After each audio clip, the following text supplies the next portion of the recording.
Baiklah, Assalamualaikum warahmatullahi wabarakatuh. Perkenalkan nama saya Muhammad Febrian Arifin. Saya berasal dari kelas 23 MN2 dengan NIM 3223111018. Pada mata kuliah Manajemen Keuangan, di sini saya akan menganalisis laporan keuangan perusahaan PT Gudang Garam Tbk tahun 2020, 2021, dan 2022. PT Gudang Garam Tbk merupakan produsen rokok bergerak dalam industri rokok terkemuka di tanah air yang telah berdiri sejak tahun 1958 di Kota Kediri, Jawa Timur. Hingga kini Gudang Garam Tbk sudah terkenal luas baik di dalam negeri maupun mancanegara sebagai penghasil rokok kretek berkualitas tinggi. Gudang Garam Tbk memiliki kode saham yaitu GGRM. Baik, kita akan masuk ke pembahasan selanjutnya, yaitu mengenai analisis rasio keuangan. Apa sih analisis rasio keuangan? Analisis rasio keuangan adalah salah satu cara memperoleh informasi yang sangat bermanfaat dari laporan keuangan perusahaan. Ia didesain untuk menjelaskan hubungan antar item-item pada laporan keuangan, neraca dan laba rugi. Analisis rasio ini memanfaatkan menstandarkan jumlah dan memungkinkan perbandingan antar perusahaan maupun antar tahun dalam satu perusahaan.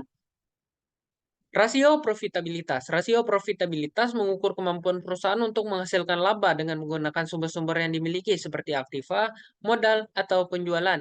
Yang pertama, return on asset atau kita sebut ROA. Di tahun 2020, ROA menunjukkan 971%, tahun 2021 ROA menunjukkan 641%, tahun 2022 ROA menunjukkan 327. Yang di mana dari adanya ROA 9,71% ini menunjukkan bahwa setiap 100% aset yang dimiliki terdapat 7 kemampuan dalam menghasilkan 9,71 laba bersih. Ini adalah 7 kemampuan pengembalian yang cukup baik, menandakan bahwa 7 pengembalian ini mampu memanfaatkan asetnya dengan efisien dalam menghasilkan laba.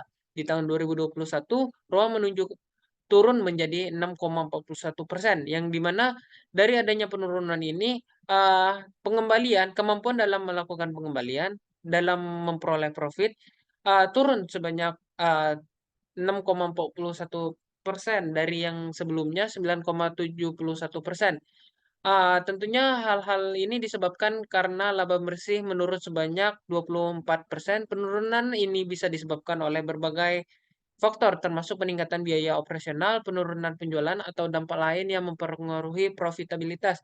Tahun 2022, ROA kembali turun secara signifikan menjadi 3,27%. Penurunan laba bersih ini cukup besar, sekitar 50%, menjadi penyebab utama penurunan ROA. Meskipun total pengembalian hanya sedikit menurun, laba bersih mengalami penurunan yang mengindikasi penurunan efisiensi yang lebih tajam dibandingkan tahun-tahun sebelumnya. Yang kedua, return on equity atau ROE. Pada tahun 2020, ROE menunjukkan sebanyak 1.297%. Di tahun 2021, ROE menunjukkan 973%. Tahun 2022, ROE menunjukkan angka 501%. Yang di mana maksudnya pada tahun 2020, ROE sebanyak 12,97% menunjukkan bahwa dari setiap 100 ekuitas yang dimiliki pemegang saham, pengembalian mampu menghasilkan sebanyak 12,97 laba bersih. Ini menunjukkan kinerja yang solid, di mana eh, pengembalian dapat menggunakan ekuitas secara efisien untuk menghasilkan keuntungan. Di tahun 2021, pada tahun 2021, ROE turun menjadi 9,73%, meskipun ekuitas pemegang saham sedikit meningkat sekitar 1,3% dari tahun sebelumnya. Laba bersih menurun sekitar 24%. Ini menyebabkan penurunan efisiensi dalam menggunakan ekuitas. Penurunan ROE ini mungkin disebabkan oleh peningkatan biaya, penurunan pendapatan, atau kombinasi keduanya yang mengurangi kemampuan pengembalian untuk menghasilkan keuntungan yang sama dengan tahun sebelumnya. Di tahun 2022, pada tahun 2022, ROE turun lebih jauh menjadi 5,01%. Penurunan laba bersih yang cukup besar sekitar 50% dan penurunan ekuitas sekitar dari tahun sebelumnya, menyebabkan penurunan ROE yang signifikan. Ini menunjukkan penurunan besar dalam efisiensi pengembalian dalam menghasilkan laba dari ekuitas pemegang saham. Penurunan ROE ini mencerminkan adanya masalah serius dalam profitabilitas pengembalian. Yang ketiga, return on investment atau kita sebut ROI. Pada tahun 2020, ROI menunjukkan persentase sebesar 15,038%, 15.038%. Di tahun 2021, ROI menunjukkan persentase sebesar 11.908%. Di tahun 2022, ROI menunjukkan 5.415%.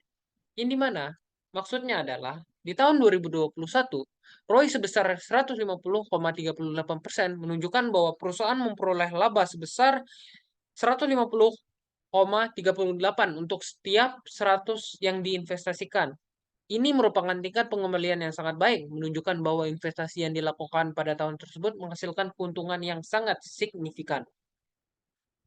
Tahun 2021, ROI turun menjadi 119,08%. Meskipun total investasi sedikit menurun sekitar 4%, laba bersih juga turun lebih signifikan sebesar 24%. Penurunan ROI ini menunjukkan bahwa efisiensi perusahaan dalam menghasilkan laba dari investasinya sedikit menurun. Meskipun perusahaan masih mendapatkan tingkat pengembalian yang cukup tinggi dari investasinya. Tahun 2022, pada tahun 2022, ROI turun drastis menjadi 54,15%. Hal ini terutama disebabkan oleh penurunan laba bersih yang cukup signifikan, sekitar 50%. Meskipun total investasi meningkat sebesar 10,4%, penurunan tajam dalam ROI ini menunjukkan bahwa perusahaan tidak mampu menghasilkan laba yang sebanding dengan investasi yang dilakukan, yang menunjukkan penurunan efisiensi dalam penggunaan investasi. Kemudian yang kedua, rasio likuiditas. Rasio likuiditas adalah rasio yang digunakan untuk mengukur kemampuan perusahaan memenuhi kewajiban keuangan jangka pendek atau lancar yang jatuh tempo kurang dari setahun. Yang pertama, current ratio atau kita sebut CR. Nah, tahun 2022, CR menunjukkan 29.132%. Tahun 2021, CR menunjukkan persentase sebesar 20,907%. Tahun 2022, CR menunjukkan persentase sebesar 19.037%. Yang dimana maksudnya adalah pada tahun 2020, CR sebesar 291,23% menunjukkan bahwa perusahaan memiliki aset lancar hampir 3 kali lipat dari kewajiban lancarnya. Ini menunjukkan kondisi likuiditas yang sangat baik, di mana perusahaan mampu melunasi kewajiban jangka pendeknya lebih dari 2 kali lipat dengan aset lancarnya. Ini berarti perusahaan berada dalam posisi yang sangat aman dalam hal likuiditas. Tahun 2021, CR menjadi 209,07%. Meskipun aset lancarnya meningkat sebesar 20%, kewajiban lancar meningkat lebih tajam sekitar 67%. Penurunan CR menunjukkan bahwa meskipun perusahaan masih berada dalam kondisi likuid yang baik dengan aset lancar lebih dari 2 kali kewajiban lancar, peningkatan kewajiban lancar mengurangi fleksibilitas perusahaan dalam melunasi utang jangka pendek. Tahun 2022, pada tahun 2022, CR turun lebih lanjut menjadi 190,37%. Aset lancar menurun sebesar 6,5%, sementara kewajiban lancar meningkat sekitar 2,6%. Ini mengindikasi penurunan lebih lanjut dalam kemampuan perusahaan untuk memenuhi kewajiban jangka pendeknya dibandingkan tahun-tahun sebelumnya. Meskipun demikian, rasio ini tetap menunjukkan kondisi likuiditas yang cukup sehat, di mana perusahaan masih memiliki aset lancar hampir 2 kali lipat dari kewajiban lancarnya. Yang kedua, quick ratio atau kita sebut QR. Tahun 2020, QR menunjukkan persentase sebesar 49,53,76,94,46%. Di tahun 2021, QR menunjukkan persentase sebesar 59,312,41,072%. Di tahun 2022, Kiar menunjukkan persentase sebesar 55, 444, 963, 43. Yang di mana maksudnya adalah di tahun 2022 quick ratio adalah 56,59% yang berarti bahwa setelah mengeluarkan persediaan perusahaan memiliki aset lancar yang cukup untuk menutupi sekitar 56,59% dari kewajiban lancar meskipun QR CR current ratio pada tahun ini cukup tinggi. QR yang lebih rendah menunjukkan bahwa sebagian besar aset lancar perusahaan berada dalam bentuk persediaan yang tidak cepat dicairkan. Di tahun 2022, quick ratio turun menjadi 41,68%. Penurunan ini terjadi karena persediaan meningkat sebesar 19%, sementara kewajiban lancar naik secara signifikan sebesar 67%.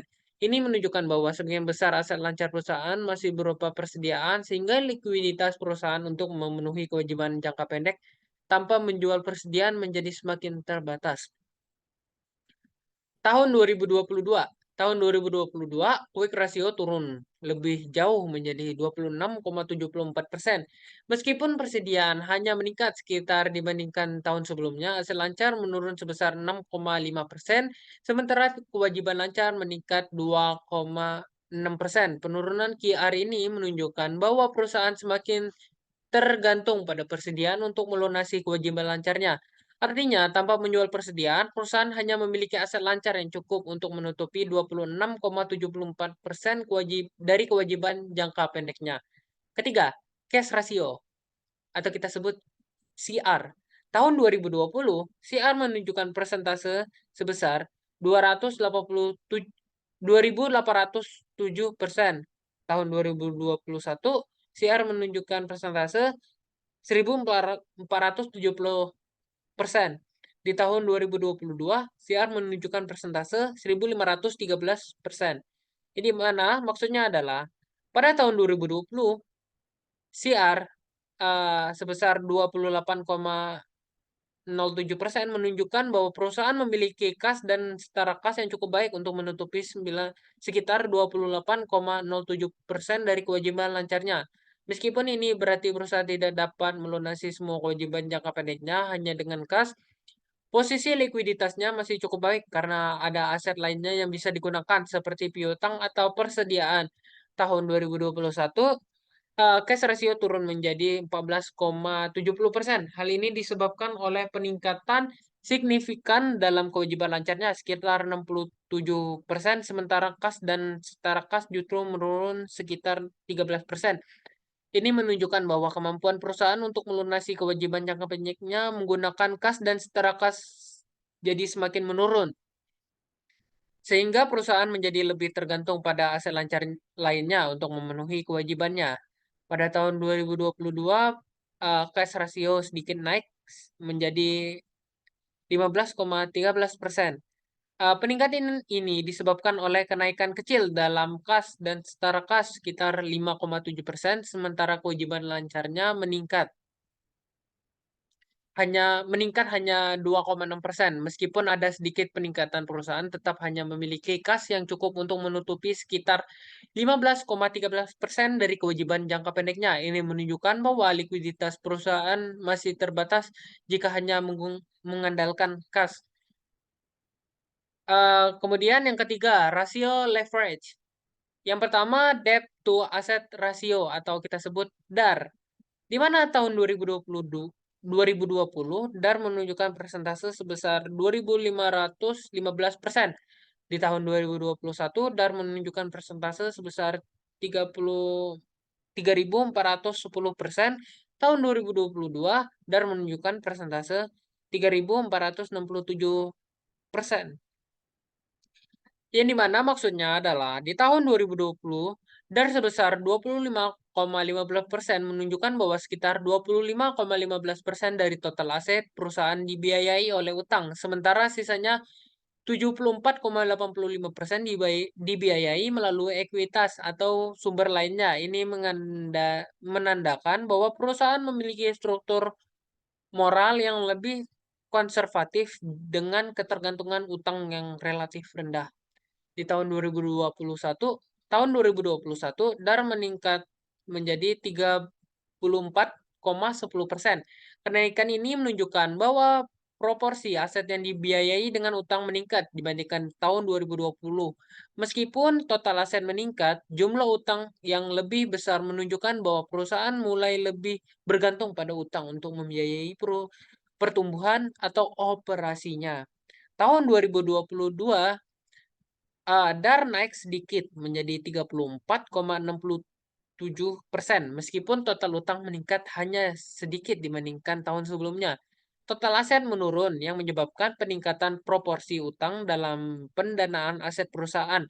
Ini menunjukkan bahwa perusahaan tetap memiliki ketergantungan yang signifikan pada utang dan struktur modalnya masih mengandalkan pembiayaan dari utang dalam jumlah yang besar.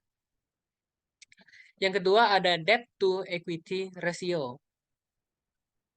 Yang dimana pada tahun 2020 debt to equity ratio atau kita sebut DER menunjukkan persentase sebesar 3.361%.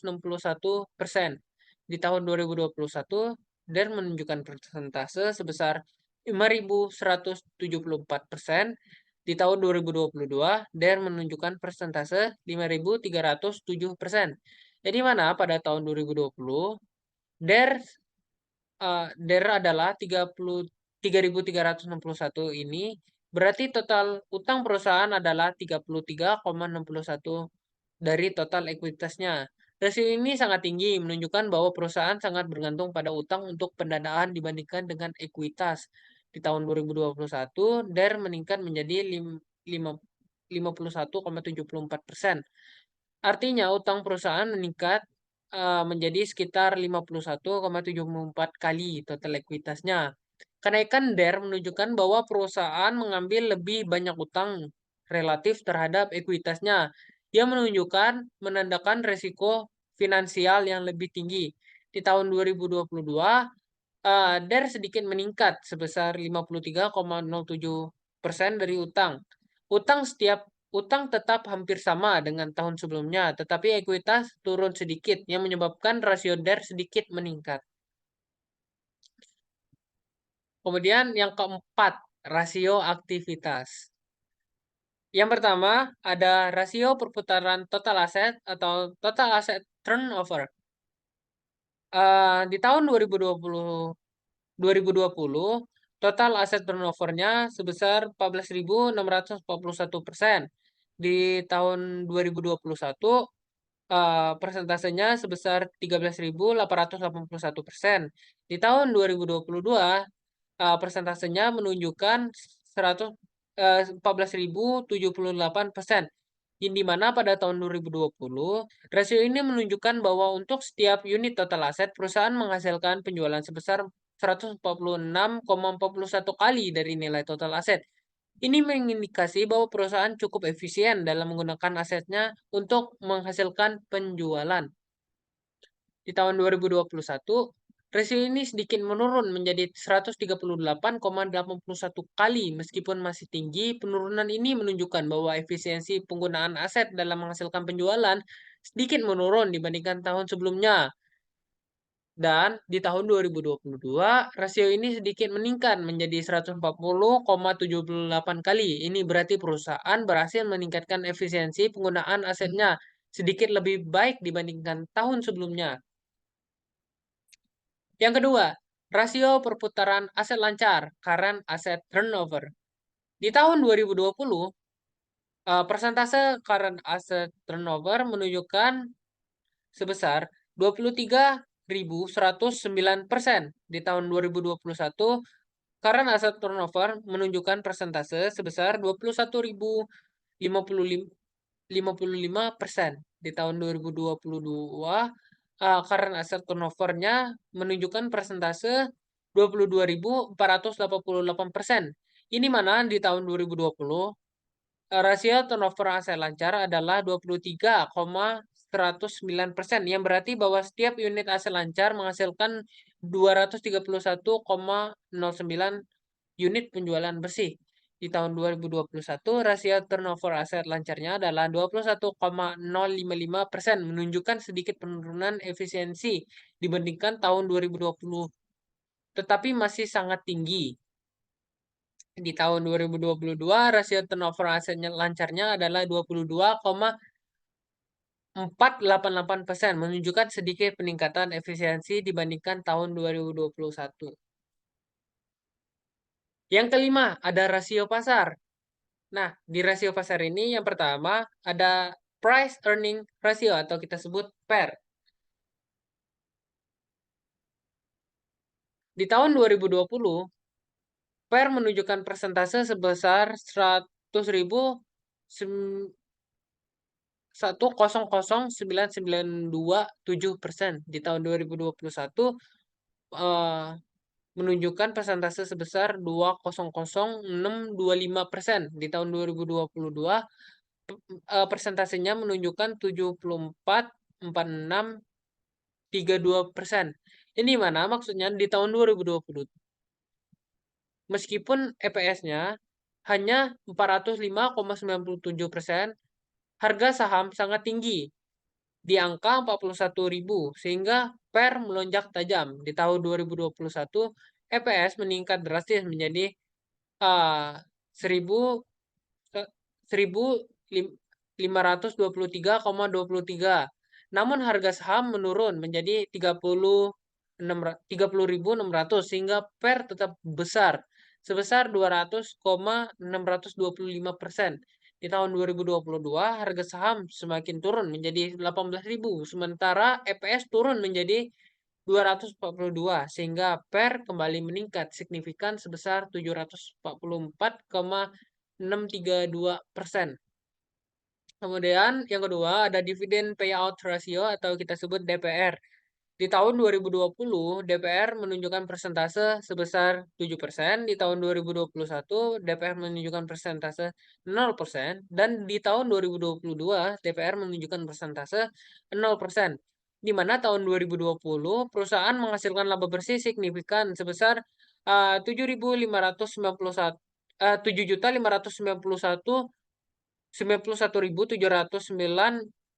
miliar dan membagikan sebagian kecil sebesar 7% dari laba tersebut sebagai dividen kepada pemegang saham. Di tahun 2021 dan 2022, meskipun perusahaan masih menghasilkan laba bersih, walaupun masih menurun, perusahaan memutuskan untuk tidak membagikan dividen. Hal ini mungkin menunjukkan bahwa perusahaan lebih memilih untuk menahan kasnya, yaitu laba ditahan, mungkin untuk investasi atau menutupi kebutuhan operasional lainnya. Karena laba bersih juga terus mengalami penurunan yang signifikan dari tahun ke tahun. Yang ketiga, dividen yield ratio atau kita sebut DYR.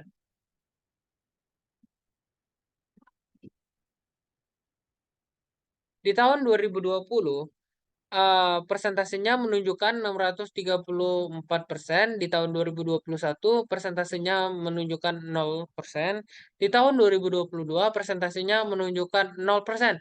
Pada tahun 2020, DPR sebesar 634%, artinya jumlah dividen yang dibagikan jauh lebih besar daripada laba bersih per saham atau EPS. Ini bisa menjadi sinyal bahwa perusahaan mungkin menggunakan cadangan kasnya untuk membayar dividen atau mungkin perusahaan memiliki penghasilan yang tidak tercatat dalam laporan EPS biasanya.